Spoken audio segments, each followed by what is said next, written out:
Assalamualaikum warahmatullahi wabarakatuh. Welcome back to Cispi Channel Sharing and Learning. Salam sejahtera buat teman-teman pejuang PPG 2022 semuanya. Gimana nih kabarnya teman-teman? Semoga sehat walafiat ya. Sampai di mana persiapannya teman-teman semuanya. Semoga udah benar-benar siap nih, sudah prepare semuanya. Dan lama juga ya saya tidak menyapa teman-teman semuanya, lumayan nih. Oke, langsung aja. Kali ini aku akan bahas tentang kisi-kisi resmi dari PPG Daljab 2022 ya teman-teman. Jadi teman-teman bisa langsung saja masuk ke webnya, web resmi ya Kemdikbud PPG. Jadi di sini sudah di-upload post ya kisi-kisi seleksi akademik PPG dalam jabatan 2022 pertanggal 30 Maret 2022. Jadi ini resmi ya. Tadi ada yang tanya di grup, Kak, ini resmi atau tidak? Ini sudah resmi. Nah, jadi kalau memang sudah ada kisi-kisi seperti ini, teman-teman belajarnya sudah terarah, sudah tahu nanti soal-soal yang keluar itu seperti apa. Nah, kalau kemarin memang kita masih mengacunya ke ini ya, kisi-kisi pretest 2018 ya, dan juga 2019. Jadi yang terdekat gitu, karena biasanya yang sudah-sudah tidak begitu jauh. Nah, karena sudah muncul, jadi teman-teman bisa terarah nih belajarnya, tidak bingung ya mau belajar dari mana saja. Oke, di sini teman-teman tinggal search saja teman-teman itu jurusannya apa. Nah, contoh ya di sini ada agribisnis, tanaman, ternak, akuntansi, antropologi, dan lain-lain. Jadi silakan teman-teman cek sesuai dengan jurusannya teman-teman itu apa gitu. Sementara tadi sudah saya buka ya, saya sudah bacanya untuk yang guru kelas SD. Nah, saya belum buka untuk yang mapel lain ya teman-teman semuanya. Kalau yang untuk semua mapel itu kan yang di tahun-tahun sebelumnya ada minat bakat, pedagogik, dan juga ada tes potensi akademik ya. Itu sama semuanya untuk semua mapel. Yang membedakan di situ adalah di ini profesionalnya. Nah, profesionalnya sesuai dengan teman-teman jurusannya apa gitu. Tadi kalau saya sudah baca, saya sudah buka di guru kelas SD. Bedanya di situ adalah tidak ada untuk tes potensi akademik. Nah, mungkin juga silakan teman-teman cek untuk kisi-kisi sesuai dengan jurusannya teman-teman semuanya, apakah memang juga tidak ada TPA gitu ya. Jadi, kalau yang saya simpulkan tadi yang untuk guru kelas itu tidak ada tes potensi akademik. Jadi di situ lebih kepada kalau kata-kata minat bakat sih tidak ada ya, tapi ada untuk pedagogik semacam kepribadian gitu, sikap kepribadian kita sebagai guru. Nah, itu mirip-mirip dengan minat bakat, itu tetap ada ya. Lalu yang kedua pedagogik, jelas materi pedagogik di situ ada, dan profesionalnya. Di sini misalkan SD ya, berarti ada profesional SD. Terus ada tambahan lagi yaitu peda profesional. Jadi pedanya itu pedagogik rasa profesional. Pedagogiknya dikaitkan dengan mapel-mapel profesional itu sendiri. Misalkan pedagogik yang bahas tentang media-media pembelajaran matematika, atau pedagogik tentang penelitian IPA dan lain sebagainya gitu. Nah, kalau disimpulkan secara sekilas, kalau dilihat itu mirip banget dengan kisi-kisi UP nih malahan teman-teman gitu. Jadi pretest di tahun ini kalau dilihat ya, disimak itu mirip sekali dengan kisi-kisi UP. Nah, untuk soal-soal UP sendiri ya, tahun-tahun kemarin kumpulan soal-soal UP, kalau memang teman-teman berminat ya mau dipelajari, nanti akan aku share kalau di bimbel jelas ya aku share di grup Telegram juga ya. Buat teman-teman yang belum join di grup Telegram, linknya aku sertakan ada di deskripsi. Silakan teman-teman untuk join grup Telegram untuk bisa belajar ya, belajar, kita fokus belajar sampai kepada pelaksanaan pretest itu sendiri. Nah, kalau ada yang tanya pretestnya itu kapan gitu ya, kapan sih Kak pretestnya? Ini belum ada jadwal untuk pretestnya, tapi yang sudah-sudah kalau keluar kisi-kisi seperti ini untuk pretest sudah nggak lama lagi gitu. Yang dulu itu sekitar 1 minggu, 2 minggu itu setelah kisi-kisi keluar itu ada pelaksanaan pretest. Apakah mungkin di bulan puasa seperti ini kita melaksanakan pretest? Nah, pernah teman-teman, ada di tahun berapa ya? 2018 kalau nggak salah. Itu pretestnya juga dilaksanakan di bulan puasa gitu. Jadi tidak menutup kemungkinan kalau pretest juga akan diselenggarakan di bulan puasa. Bisa jadi gitu ya. Nah, di sini saya coba buka yang kisi-kisi untuk guru kelas SD. Oke, silakan teman-teman tinggal dibuka aja lalu di-download gitu. Nah, di sini apakah bisa terlihat jelas? Oke, sudah jelas. Oke, jadi ini teman-teman prodi atau mata ujian guru kelas SD. Oke, jadi kalau teman-teman lihat di sini dari nomor 1 ya, yaitu dengan materi atau topik sikap cinta tanah air, yaitu sikap nasionalisme. Di sini menunjukkan kesetiaan, kepedulian, dan penghargaan yang tinggi terhadap bahasa, lingkungan fisik, sosial, budaya, ekonomi, dan politik bangsanya dalam mendidik, mengajar, membimbing, mengarahkan, melatih, menilai, dan mengevaluasi peserta didik. Oke, jadi minat bakat kemarin yang kita pelajari itu memang dikaitkan dengan kompetensi kita sebagai guru ya, kepribadian, profesional, lalu ada sosial juga gitu teman-teman. Ada 4 kompetensi itu.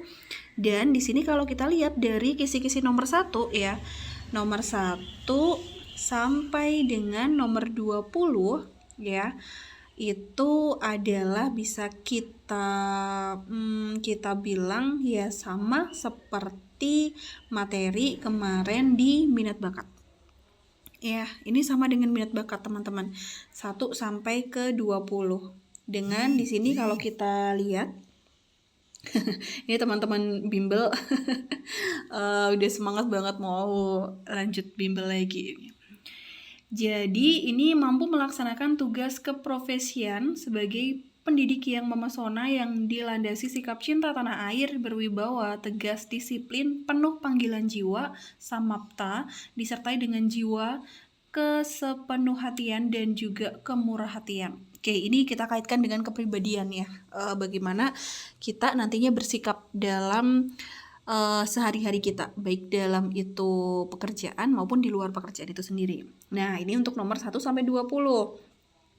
Lanjut kita ke 21. Di 21 itu masuk kepada pedagogik. Nah, ini pedagogik yang pure pedagogik ya, karena nanti ada pedagogik mapel gitu. Ada pedagogik rasa-rasa mapel gitu.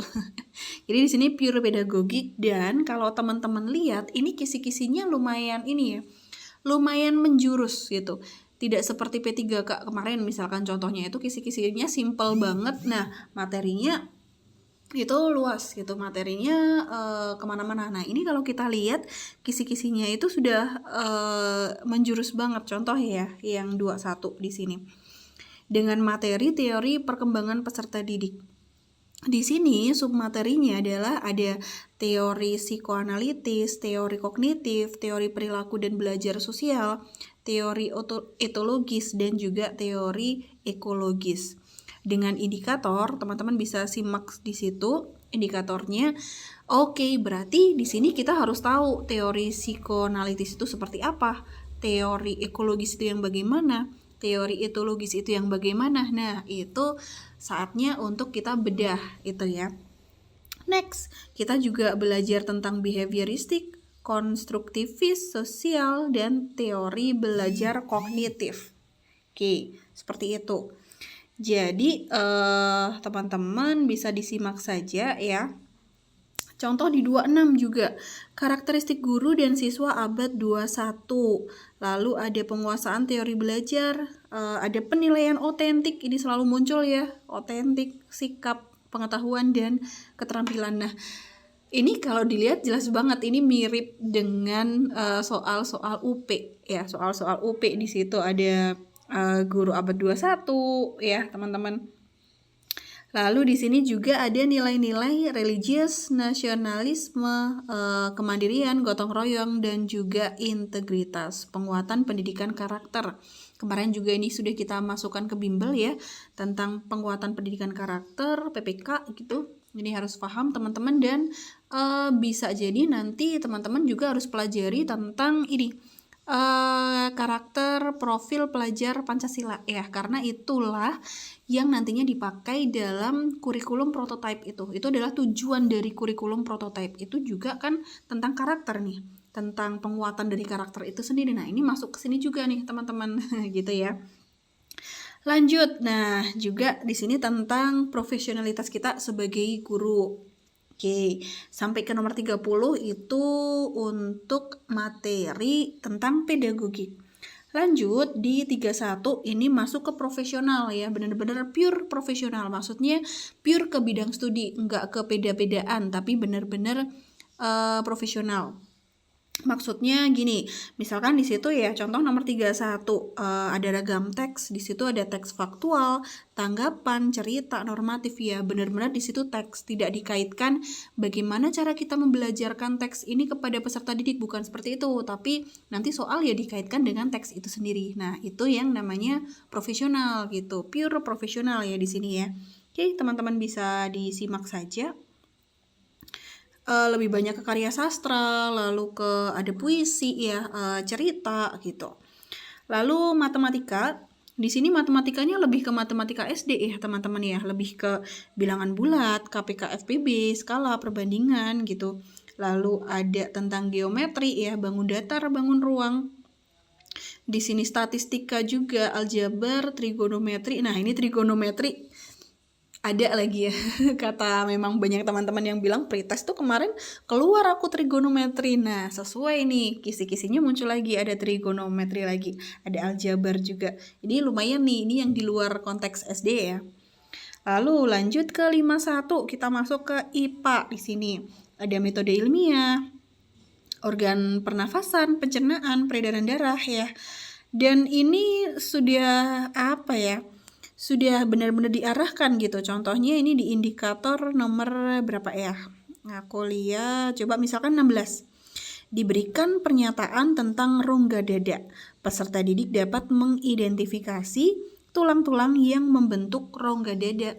Ya udah, berarti kan kita harus tahu tuh tulang-tulang yang membentuk rongga dada itu apa aja. Gitu kan. Nah, ini udah benar-benar diarahkan nih teman-teman ke situ gitu. Oke, lanjut kita ke, nah ini juga nih pesawat sederhana. Pasti teman-teman pernah lihat ya yang ada gambar orang sedang nimba, dikaitkan dengan katrol itu ya, pesawat sederhana. Disajikan cerita tentang dua orang yang menimba air dengan cara yang berbeda, yang satu menimba langsung dengan tali, satunya lagi dengan katrol. Peserta dapat membandingkan besar keuntungan mekaniknya. Berarti kan intinya di sini kita tahu nih tentang bagaimana menghitung keuntungan mekaniknya dan bagaimana membandingkannya, dibandingkan kalau langsung dengan pakai katrol gitu. Nah, ini udah itu tadi yang aku bilang udah mengerucut ya teman-teman. Oke, dan selanjutnya itu IPA ya.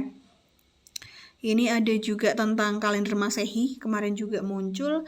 Lanjut di sini IPS, teman-teman bisa disimak IPS-nya, ada metode sejarah, perilaku ekonomi, perkembangan iptek, rame grupnya. Lalu PKN juga ada macam-macam HAM dan seterusnya. Kalau untuk profesional, saya kira IPS, PKN ini nggak jauh beda ya, nggak banyak jauhnya dari materi-materi yang kemarin sudah dipelajari, apalagi yang di bimbel gitu. Kalau bahasa Indonesia agak sedikit beda nih, ini lebih banyak ke teks gitu kalau bahasa Indonesia.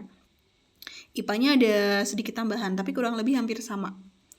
PPKN masih tadi ya. Nah, ini nih teman-teman, mulai dari nomor 81 sampai 120. Nah, ini yang waspada. Waspada ya apa maksudnya? Ini yang aku bilang pedagogik profesional. Apaan pedagogik profesional? Pedagogik rasa profesional atau pedagogik bidang studi. Jadi bukan pure pedagogik, bukan pure profesional, tapi dikaitkan Nah, kita mengkaitkan antara bidang studi kita itu dengan pedagogik, dengan kita membelajarkan ke peserta didik gitu. Ini lumayan nih, soal-soal jenis ini lumayan karena banyak nanti yang dipelajari ya. Oke, di sini ada contoh ya. Aku kasih contoh mana nih? Contohnya misalkan. Ini dia dari 81 deh. Ini mampu merancang pembelajaran di SD ya, dan seterusnya. Di sini menemukan dampak penggunaan teknologi dan informasi alam pembelajaran muatan IPS SD. Disajikan 1 KD muatan bahasa Indonesia, peserta didik dapat merumuskan indikator ketercapaian kompetensi sesuai karakteristik peserta didik. Jadi, ini udah jelas indikatornya adalah nanti ada muncul KD bahasa Indonesia ya. KD bahasa Indonesia kita harus bisa merumuskan indikator. Jadi yang kita pelajari tentang bahasa Indonesia, KD-nya apa? Nah, kita harus bisa merumuskan indikator dari KD tersebut. Ini sering sih aku kasih soal-soalnya tentang merumuskan indikator ini, teman-teman. Tapi kalau di grup sepertinya masih banyak yang kesulitan untuk menentukan indikator. Dan seterusnya, ini dari 81 ini ke bawah, pedagogik profesional. Bisa dibilang lebih ke pedagogik ya, walaupun ada bau-bau profesionalnya.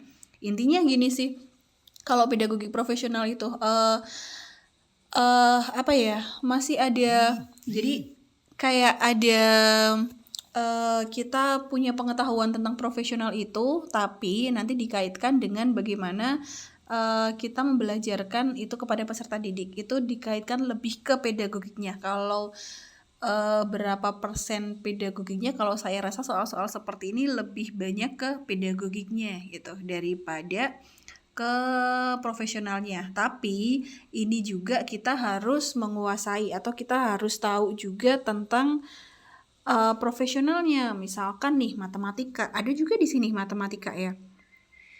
Matematika tentang konstruktivisme. Misalkan tadi saya sempat baca, nah ini ya. Diberikan materi tentang kelipatan faktor FPB dan KPK pada muatan pembelajaran matematika. Peserta didik dapat merumuskan alat evaluasi hasil pembelajaran yang relevan dengan materi dan berbasis HOTS. Jadi kan kita harus tahu dulu konsepnya FPB, konsep KPK, konsep faktor. Baru kan kita bisa menentukan, merumuskan alat evaluasi yang tepat gitu ya. Jadi ya dua-duanya balance nih antara pedagogik dan juga profesionalnya gitu. Next, di sini kalau yang 100 ke bawah ya, apalagi yang mulai yang ini ya. Nah, 118, 119 ke bawah itu banyak tentang PTK juga. Nih, jadi memang seperti yang kemarin aku bilang ya, untuk pedagogik itu adalah mulai dari ada ke perencanaan, ada ke nanti kita proses pembelajaran itu sendiri, ke penilaian, tindak lanjut, plus ada PTK. Nah, di sini ada PTK-nya nih, teman-teman. Oke, jadi itu ya teman-teman semuanya, bukan hanya di guru kelas SD, silahkan teman-teman di lainnya, di mapel lainnya untuk dibuka sekarang, kisi-kisinya dibongkar apa aja materi-materinya di situ, teman-teman catat apa saja yang harus dipelajari. Dan kalau kita pelajarinya di CISP Bimbel nih teman-teman, nanti kita itu belajarnya sesuai dengan kisi-kisi, karena jadi gini, nanti itu filenya adalah yang kita bahas adalah sebelah kiri. Misalkan di file ya, sebelah kiri itu adalah indikatornya, lalu sebelah kanan adalah soal dan juga KJ dan pembahasan.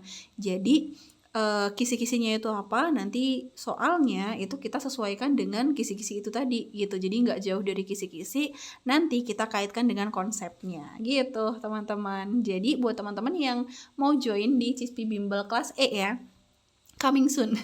Karena banyak banget permintaan ini, langsung banyak banget yang masuk mau join di CISP Bimbel kelas E. Silahkan buat teman-teman yang mau join di sini bisa chat ya.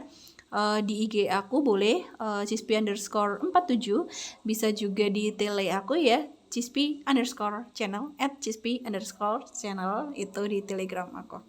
Oke, bisa juga teman-teman komen di bawah ya. Itu ya teman-teman yang bisa aku sampaikan kali ini. Semoga bermanfaat buat teman-teman semuanya. Iya, satu lagi nih, mumpung inget aku, satu lagi nih teman-teman. Nah, karena ini kisi-kisinya itu mirip banget dengan UP ya, secara kemarin itu pretest beda itu. Kalau UP itu sendiri kisi-kisinya, kok kisi-kisi, apa itu namanya? Dia PG-nya kemarin di 70 atau 75 sekitaran itu. Padahal kalau pretest itu kisi-kisinya di 55 dan turun di 50 ya. Jadi kalau ini soalnya mirip dengan OP, kisi-kisinya mirip dengan OP, mungkin tidak menutup kemungkinan mungkin bisa naik nanti standarnya atau PG-nya gitu teman-teman. So persiapkan dari sekarang ya. Semoga teman-teman semuanya bisa dilancarkan, dimudahkan, lulus semuanya untuk pretest, PPG-nya juga nanti sehat-sehat semua ya. Amin, ditunggu kabar baiknya. Sampai jumpa di video-video selanjutnya. Salam Cispe Channel Sharing and Learning. Wassalamualaikum warahmatullahi wabarakatuh.